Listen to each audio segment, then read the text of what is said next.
bar ahlakım, kalbim, yüreğim, baştan mehrem hemra olun dostum benim. Sen bilen asal çayım, çöreğim, kış günüm yad eylep gülün dostum benim.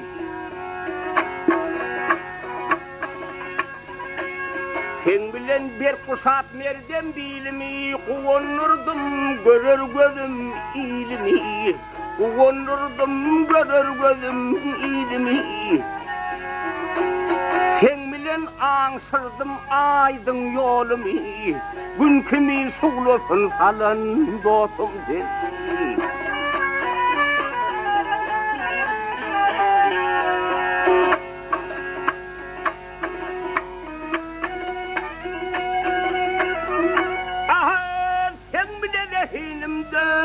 Almala, yaltalık gün bolup gitti gelmere, yaltalık gün bolup gitti gelmere.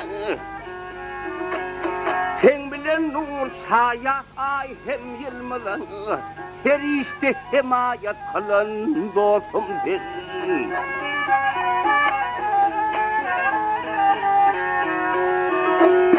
Seversen bayramlarıma toyumu, bak kuşun konurdun mehrem yüzüme. Dostumuz midemez ömrüm boyuna, halal Ahmet adın alın dostum benim.